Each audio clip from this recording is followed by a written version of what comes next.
Bien, merci Madame la Présidente. Oui, c'est de chez moi.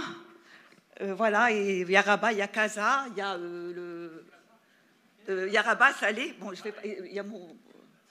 Bien, je vais commencer.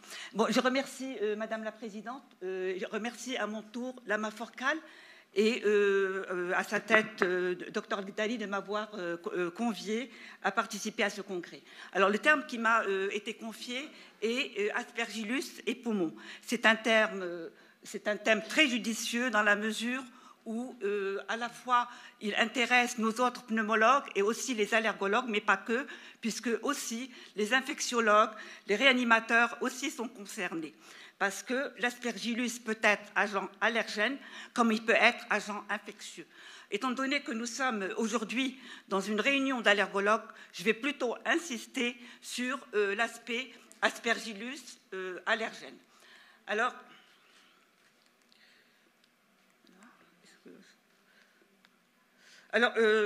l'aspergillus, il nous connaît, nous le connaissons aussi, c'est un champignon ubiquitaire, cosmopolite. Il existe partout, au niveau du sol, au niveau des murs, au niveau du plafond, au niveau des fruits, au niveau des plantes, au niveau du cuir, au niveau du bois, bref, partout.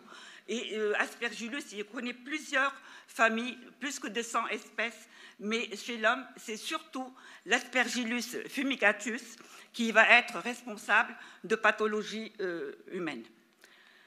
Alors, sachez, chers collègues, que quotidiennement et tous les jours, nous respirons plus de 20 spores, voire 30 spores d'aspergillus quotidiennement. Et cet aspergillus, heureusement, va être, dans la plupart du temps, va être expiré dans les conditions normales. Mais sachez aussi que de par les caractéristiques de l'aspergillus, il peut coloniser les voies respiratoires parce qu'il est de petite taille et sa taille minuscule va faire qu'il va aller loin dans l'arc bronchique jusqu'aux alvéoles. Par ailleurs, il a une thermotolérance jusqu'à 55 degrés et vous comprenez bien que notre homéostasie de 37 degrés lui convient parfaitement, surtout si en plus l'hôte que nous sommes va lui favoriser les conditions pour se développer. Alors, une fois donc dans l'arc bronchique et qu'il trouve les conditions pour se développer, cet aspergillus, par les filaments mycéliens qui vont être au niveau de l'arc bronchique, va avoir des sécrétions de certaines substances qui vont faire, qui va adhérer à la muqueuse bronchique, qui va provoquer des ulcérations, qui va avoir un tropisme vasculaire et donc qui va agir en tant qu'agent infectieux. Mais aussi, il va sécréter des mycotoxines qui vont entraîner des processus de sensibilisation responsables de manifestations allergiques. Alors, bien sûr, pour que ce faire, j'ai dit tout à l'heure que la plupart du temps, il va être expiré, mais des fois, il y a des facteurs qui vont faire qu'il va se développer. Ce sont essentiellement des facteurs locaux, avec une altération du tapis mucociliaire, l'existence de cavités préformées, des facteurs généraux, notamment des immunodépressions iatrogènes ou innées, et aussi des facteurs environnementaux. Et vous savez très bien que l'asthme sensibilisé à l'aspergillus va être aggravé ou provoqué lorsque le sujet va respirer une grande quantité de spores d'aspergillus. Alors, nous sommes en période de Covid et j'ai trouvé des publications sur aspergillus et Covid. Je vous rapporte une observation chez qui un monsieur qui devait être confiné et par peur du Covid est parti loger au niveau de son basement, c'est-à-dire au niveau de la cave. Et bien, le malheureux n'a pas eu de Covid, mais il a attrapé une aspergillose bronchopulmonaire allergique. Voilà, ça c'est pour schématiser un petit peu. Nous avons, quand la réponse de l'hôte est normale, soit que bon, l'aspergillus va être expiré, ou bien on va avoir une colonisation avec l'aspergillus chronique ou aspergillome. Et quand la réponse immunitaire de l'hôte est altérée, soit vers une immunodépression, on va avoir l'aspergillus qui va être un agent infectieux, va entraîner donc des maladies infectieuses qui peuvent être très graves, comme l'aspergillose invasive, ou bien quand l'hôte a plutôt un profil immunitaire d'hypersensibilité, eh bien, il va pouvoir développer une maladie comme l'asthme sensibilisé à l'aspergillus ou bien l'aspergillus bronchopulmonaire allergique.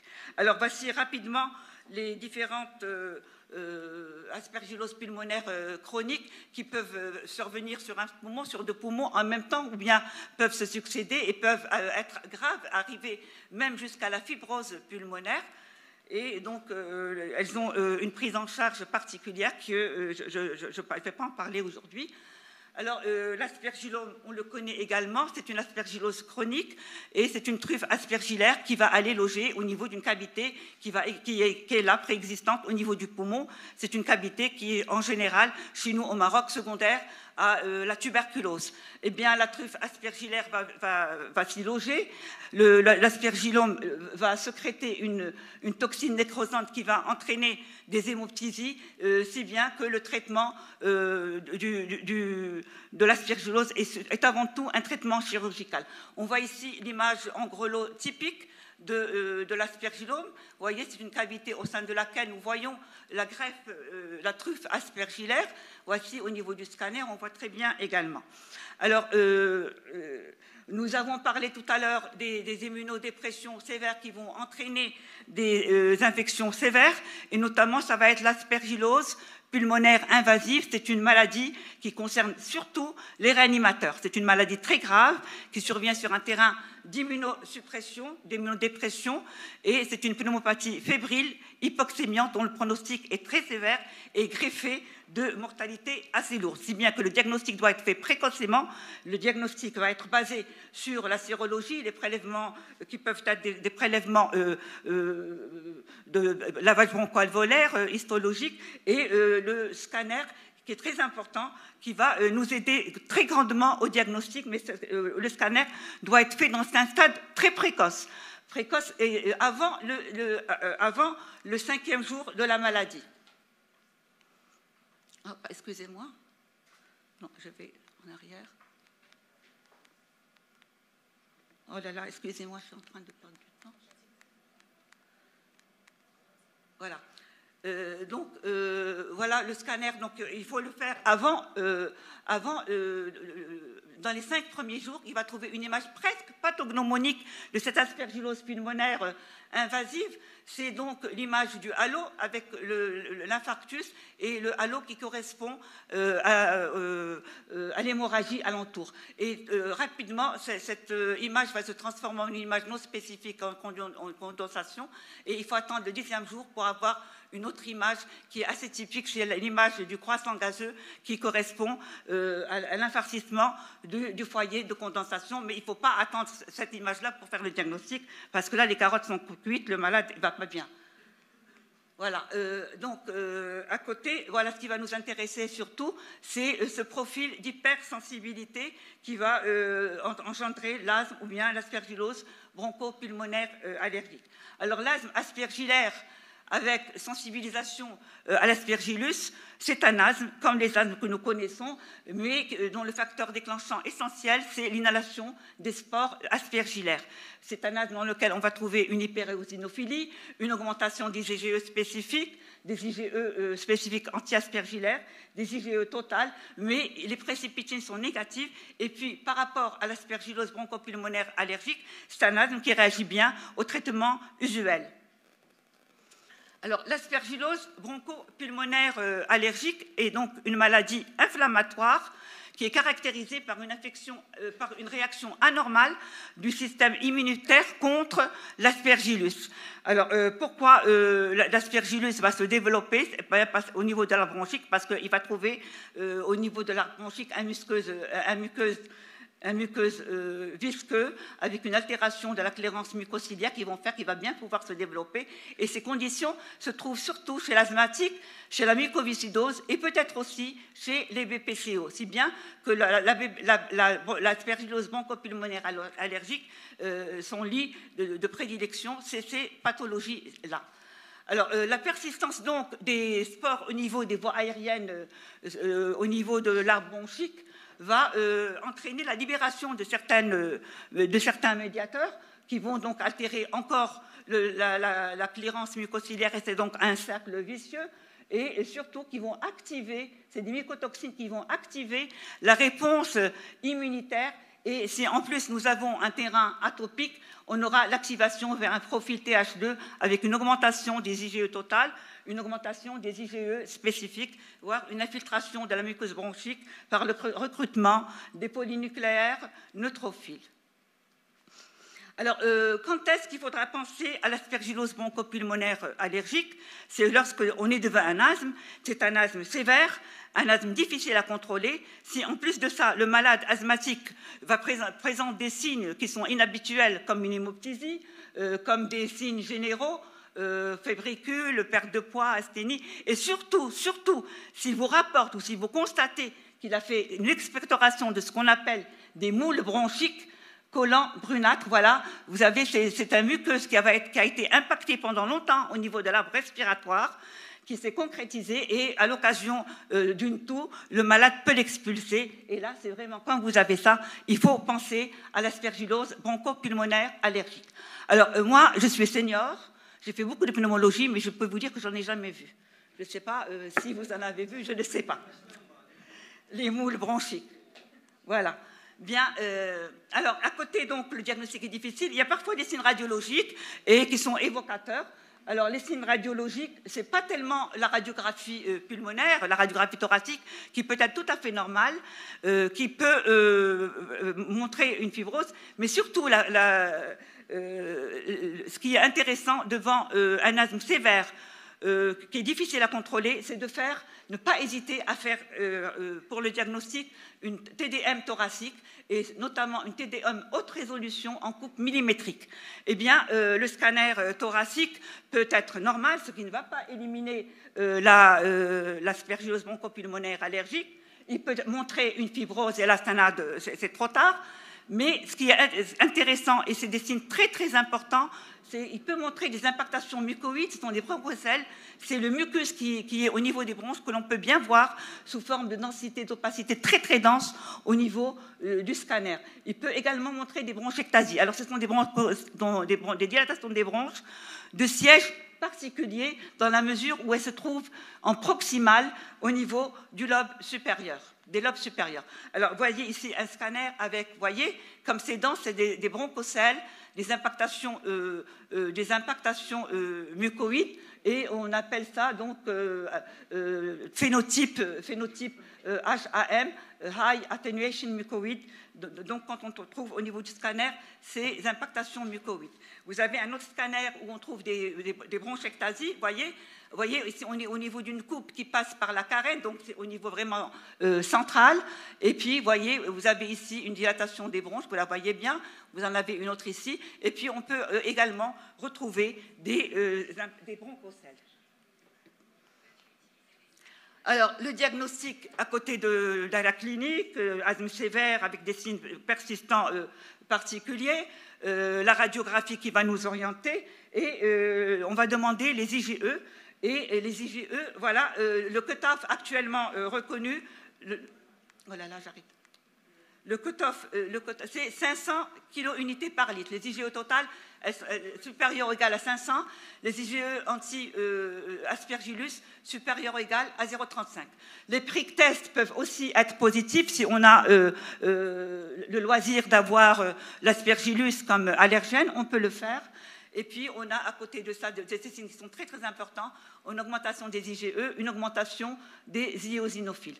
Alors, pour la sécrétion, la culture des sécrétions, eh bien, elles peuvent être positives, mais ça ne veut pas dire que c'est une infection ou bien une sensibilisation. Ça peut tout simplement être en rapport avec une colonisation des voies aériennes, mais par contre, la culture peut être intéressante dans la mesure où elle nous dit que ce n'est pas forcément un aspergillus, parce qu'il n'y a pas que l'aspergillose bronchopulmonaire allergique, il y a aussi les mycoses bronchopulmonaires allergiques qui peuvent être dues à d'autres champignons, entre autres au pénicillium. Donc, la culture peut nous orienter, et puis pour le choix du traitement.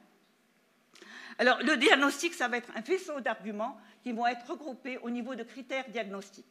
Alors, les critères diagnostiques ont évolué dans le temps depuis 1997 avec Rosenberg-Patterson. Alors, et après, on a les critères de 2013 qui ont été réactualisés en 2020. C'est les critères de l'ISHAM, International Society of Human and Animal Ecology. Et puis, dernièrement, les derniers critères en cours, c'est les critères japonais de Asano. Alors, vous voyez, on a la comparaison de ces différents critères. Juste qu'il faut savoir que plus on avance dans le temps, plus la spécificité et la sensibilité augmentent. Alors, vous remarquez qu'ici, au niveau, c'est essentiellement avec les prick tests. Donc, les premiers critères ont utilisé les prick tests avec de l'aspergillose qui n'était pas forcément un aspergillose standardisé. Actuellement, on incite plus sur les IgE spécifiques qui sont plus à même de fournir le diagnostic. Alors, donc, voilà, de 2013, réactualisé en 2020, il faut avoir de l'asthme. Pour retenir le diagnostic, il faut avoir de l'asthme. Il faut que les IgE spécifiques soient supérieurs à 0,35, les IgE total supérieurs à 500, et puis on a d'autres critères. Alors, vous voyez, on ne parle plus de radiologie, plutôt de scanner, alors qu'ici, en 93, c'était la radiographie thoracique. Et puis, voilà les derniers critères. Alors, les derniers critères japonais, ils insistent sur la mise en évidence de filaments mycéliens au niveau de la bronchique. Bon, c'est bien, mais ce n'est pas toujours facile à faire, si bien que bon, le problème, des fois, ne peut pas être facilement réglé juste avec ces critères. En tout cas, plus on avance, je vous ai dit tout à l'heure, plus la spécificité et la sensibilité augmentent. Avec les critères japonais, on a jusqu'à même 90% de sensibilité avec une spécificité de 96%. Mais même, quoique, même avec ça, vous savez que la radio thoracique peut être normale, que les images sont labiles, que l'éosinophilie, elle peut ne pas être constante parce qu'elle peut être diminuée par les corticoïdes et que le fait d'avoir IgE spécifique augmenté ne veut pas forcément dire pathogénie, ça peut être juste une sensibilisation. Et c'est pour ça que les anticorps monoclonaux et les allergènes, l'allergologie moléculaire avec le dosage des IgE contre les antigènes recombinants d'Aspergillus va ouvrir pour le futur une voie pour améliorer le diagnostic d'aspergillose bronchopulmonaire allergique. Et puis, donc, pour améliorer l'évolution, elle est caractérisée par les rémissions, les exacerbations, bronchiectasie avec risque de dépendance au traitement, et puis surtout un risque de fibrose pulmonaire qu'il faut essayer d'éviter dans la mesure du possible. Alors, voici cette étude indienne qui a suivi 120 malades. C'est une grande série relativement. Et ce sont des malades qui ont été suivis pendant 4 ans et qui mettent en évidence, voici, la rémission a été obtenue dans 33% des cas, pratiquement un tiers. Un cinquième des malades sont restés corticodépendants. Et puis, nous avons quand même des fibroses pulmonaires avec insuffisance respiratoire chronique dans 2% des cas. Voilà, donc ça, c'est traitement après corticoïdes. Vous voyez l'amélioration. Alors, le traitement. Alors, c'est un schéma qui, à partir de la physiopathologie de la maladie, vous dit quels sont les moyens que nous avons. Ça va être, bien entendu, les antifongiques. Pour la cascade inflammatoire, c'est les corticoïdes, l'immunothérapie. Pour les IgE, c'est les anticorps monoclonaux, notamment le Xolair. Et puis, bien sûr, les mucolytiques, la kinésithérapie, etc. Alors, les corticoïdes, on a deux schémas. Soit un schéma moyenne dose ou bien un schéma haute dose, ça va être la prednisolone, mais pendant une grande durée, 6 à 8 semaines, voire voilà, 3 à 5 mois, donc c'est sur la durée. Et voilà le schéma, je vous laisse après. Alors, ce qu'il faut savoir, c'est que dès qu'on commence à diminuer de la moitié ces corticoïdes, on a une recrudescence de la maladie, si bien qu'on est obligé d'utiliser les antifongiques qui sont avec les azolés. Alors, c'est de première génération, c'est l'itraconazole, ou bien de deuxième génération, c'est le voriconazole, quand le premier ne suffit pas ou qu'il est mal toléré. Alors, les anticorps monoclonaux, l'immunothérapie spécifique allergénique, vous savez qu'en général, l'immunothérapie allergénique, on va le donner quand un malade est équilibré. Et ici, ce sont des malades sévères, mal équilibrés, donc il faut faire attention, d'autant plus que nous n'avons pas les allergènes pour le faire. Alors, bien sûr, l'éviction des moisissures quand c'est possible et les mucolytiques. Alors, le traitement... donc pour la conduite de traitement, c'est donc la dose de charge de corticoïdes et puis qu'on va diminuer après 6 à 8 semaines et on va monitorer cette diminution par le dosage des IgE, par la radiographie ou le scanner et la fonction pulmonaire et bien entendu la qualité de vie. Le but de traitement est de réduire les IgE de 25 à 50% avec une rémission clinique et la stabilité. Si ça ne suffisait pas, on va donner les azolés et si malgré tout on n'est pas content, on peut avoir recours aux agents biologiques, le Xolair par exemple. Alors, je viens à la conclusion. L'aspergillose pulmonaire est une maladie rare. Plusieurs professions sont impliquées, le pneumologue, le radiologue, l'allergologue, le médecin du travail, l'immunologiste, etc., le mycologue. Et puis aussi, voyez, vous avez des experts en environnement et conseillers médicaux en environnement intérieur. C'est une spécialité qui est en train d'émerger. On en a au Maroc, ça commence aussi. Et voilà donc, je vous remercie pour votre attention. Merci, professeur Saïr.